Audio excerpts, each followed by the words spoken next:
फ़िलहाल हम किन्हीं से बात करें तो ये राजगढ़ का गेट नज़र आ रहा मुझे। मैं कुछ खा लूँगा हल्का फुल्का, बट भैया लोगों ने ना पनीर खिला दिया मुझे, तो बोले कि चलो thank you so much. Hello guys, good afternoon. Jharkhand पैदल यात्रा के 77वें दिन में स्वागत आप सबों का करता हूँ दोपहर के 3 बजे। दोपहर के 3 बजे इसलिए क्योंकि मैं जिस आश्रम में रुका हुआ था उस आश्रम में रुक करके मैंने सोचा यार कि अपने सारे काम लगभग कर लूँ आज के दिन का, नहीं तो फिर थोड़ा सा बर्डन हो जाएगा और ऑलरेडी बर्डन हो रखे हैं। तो नागवंशी साम्राज्य वाले आपने वीडियो तो देखे होंगे, इसके साथ ही आप तो मेरे इंस्टाग्राम में अपडेट भी रहते हो, है ना। अगर फॉलोअर्स हो तो, नहीं हो तो फॉलो करके देखते रहो। मैंने स्टोरी अपडेट की थी अपने रेस्ट दिनों में जब मैं एग्ज़ाम के लिए गया था, तो कि अब जो मेरी यात्रा होने वाली बहुत ज़्यादा होगी राजाओं और महाराजाओं के महलों में। वो दिन आ गया है। मैं इस वक्त हूँ दागुनी में और जा रहा हूँ राजा के महल को विजिट करने। क्या कुछ होता है और क्या कैसे माहौल है मैं देखने के लिए भी जा रहा हूँ और आपको बताऊँगा भी और दिखाऊँगा भी। चलिए, तो ये रास्ता जाता है महल। ओ भाई साहब, थोड़ी सी सिर्फ गड्ढे वगैरह नहीं तो बाकी पेड़ों को इस तरह से सजाया गया है कि महल की तरह ही लग रहा है कि मैं महल विजिट कर रहा हूँ। हाँ।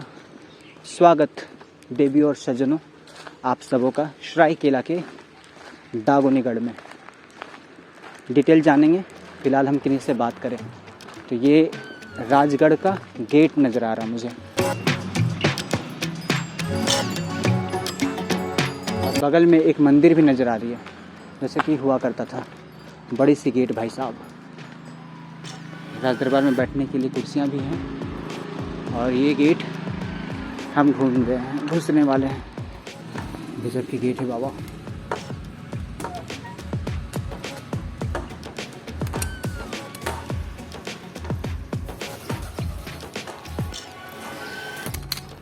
तो मिलिए सर से मैं मिलने के लिए आया था और सर का नाम लाल बहादुर सिंहदेव जी हैं और ये है भैया प्रतीक सिंहदेव ना जी।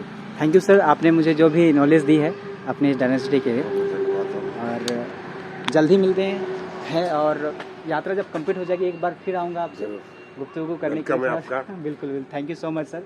फ्री थैंक्स आपको भी भैया, आपने बहुत सारी पिक्चर्स क्लिक की हमारी अच्छी। मिलते हैं सर। ये जो बातें आपने मुझे बताई और जो भी वक्त बिताया आपके साथ, ये वास्तव में बहुत ही अच्छा था। तो मैं अभी यहाँ से निकल गया हूँ और कुछ दूर इन्होंने मुझे ज्वाइन किया है ताकि मैं अकेला ना फील करूँ। वाकई में जो प्यार मिला है इनके यहाँ पे और जो मुझे ज्ञान मिली है वो मैं भूलूंगा नहीं। आगे जा कर के मैं आपके साथ शेयर ज़रूर करूँगा और बहुत खूबसूरत चीज़ें हम देखने वाले डायनेस्टी के बारे में जानेंगे। जैसे कि मैंने पहले ही बताया था कि कई सारे महलों में हम घूमेंगे, तो ऐसे ही आप बने रहें। फिलहाल अब इस रास्ते से हम 10 किलोमीटर दूर चलेंगे। इस वक्त दोगुनी में हूँ, तो वापस से ये वाला प्लेस पहुँच गया हूँ जब कल रात को मैं यहाँ पे आया था। और यहाँ से तकरीबन कुछ 200 मीटर दूरी में स्थित थी वो गढ़ दोगुनीगढ़। इस वजह से मैं गया था यहाँ से होते हुए। और अब इस दोगुनी से, जो कि बहुत ही खूबसूरत जगह है नेचर के हिसाब से, प्रकृति के हिसाब से ये बहुत खूबसूरत। अब इस गाँव को बाय बाय कहने का टाइम आ गया है। जोहार दोगुनी से सभी भाइयों का, सभी बंधुओं का जिन्होंने मुझे इतना प्यार और सम्मान दिया।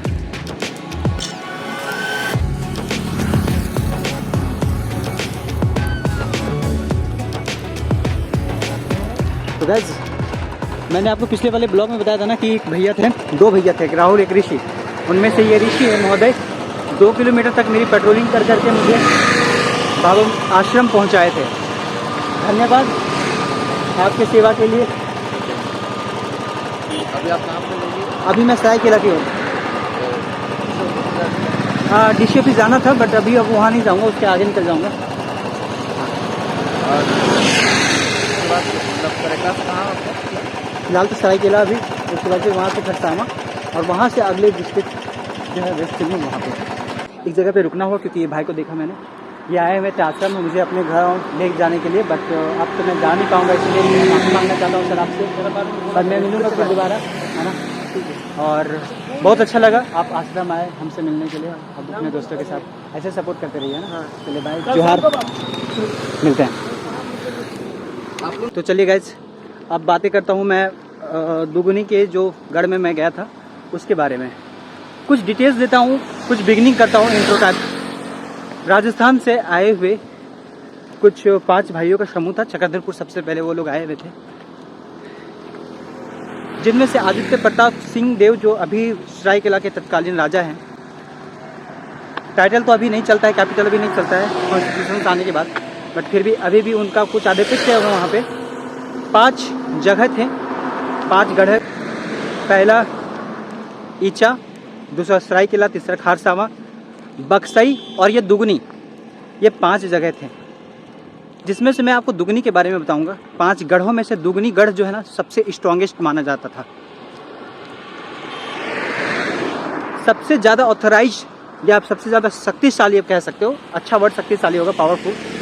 मोस्ट पावरफुल किंगडम जो थी वो सरायकेला की थी, बट ये दुगनी जो गढ़ था ना, इसमें 84 मौजे थे, 84 गांव का एक गढ़ था ये दुगनी, जो कि सबसे ज़्यादा पावरफुल माना जाता था लोगों के बीच में। हालांकि किंगडम में से, हालांकि सरायकेला जो साम्राज्य था, सरायकेला जो राजा थे, राजा होने के हैसियत से सबसे ज़्यादा पावर उनको था। वो इतना पावरफुल थे कि अंग्रेज़ों के ज़माने में भी वो किसी को फांसी दे सकते थे, दोषी में से।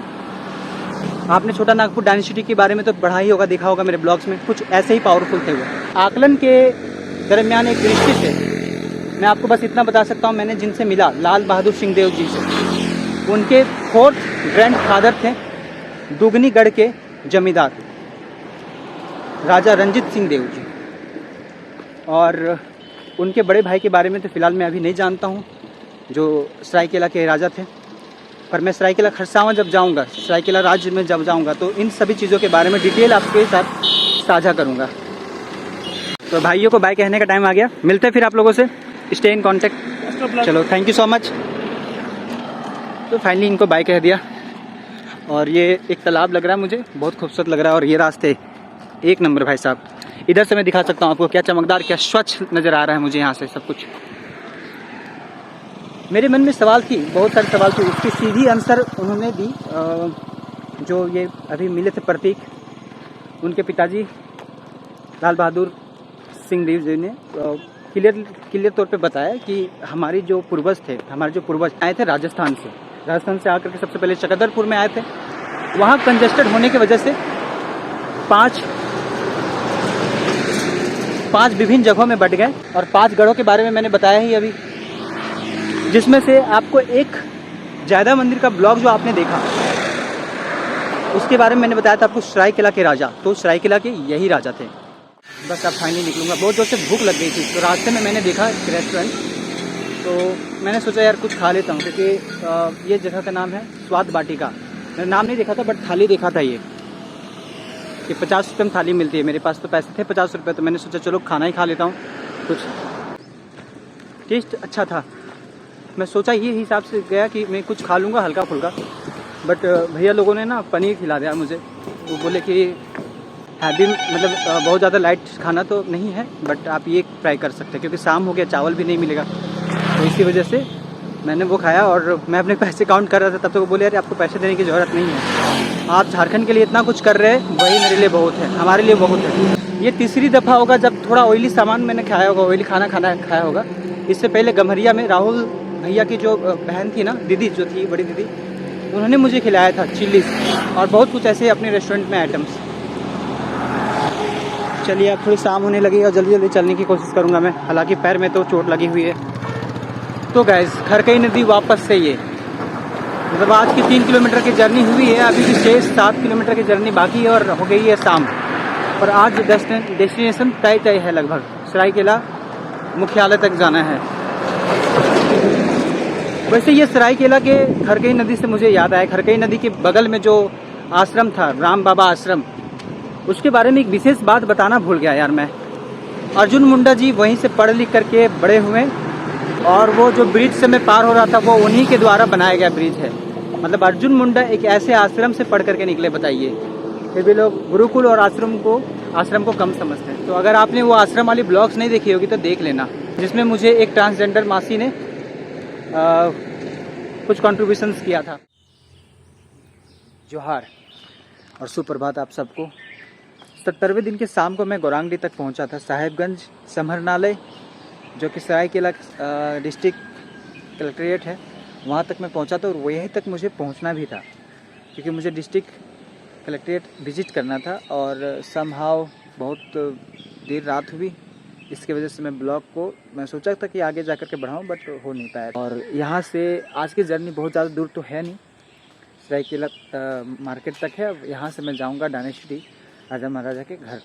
जैसे कि आपको पता था जब मैंने बिगनिंग में की थी वीडियो को, तो जहाँ पे मैं विज़िट किया था उन्हीं की आगे जो डायनेस्टी है उसको मैं देखने के लिए जाऊँगा। गैस ऑलरेडी डन सब कुछ और तैयार हो चुका हूँ और मिलाता हूँ फैमिली से जिन्होंने मुझे कल रात को यहाँ पे शरण दी। राजकुमार भैया, जब मैं गम्हरिया में था तो 4 भैया लोग मिल करके मुझे कुछ मदद कर रहे थे, उन्हीं में से एक है राजकुमार भैया और बाकी लोगों से मिलाऊंगा।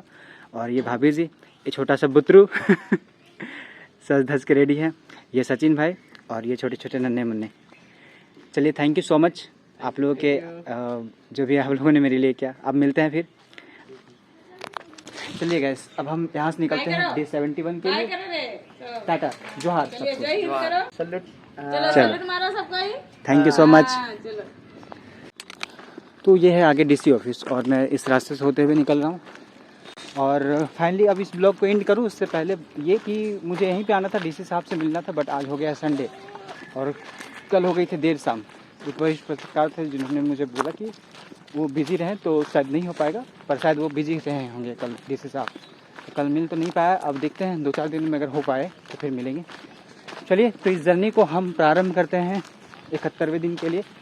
और आज बहुत ही पुराने डायनेस्टी को विज़िट करने वाला हूँ, तो क्या कुछ होता है आपको अगले ब्लॉग में दिखाऊँ, क्योंकि ज़्यादा लंबा नहीं करना चाहता हूँ इसी ब्लॉग को। मिलते हैं फिर आपको अगले दिन में, मतलब डे 71 के साथ।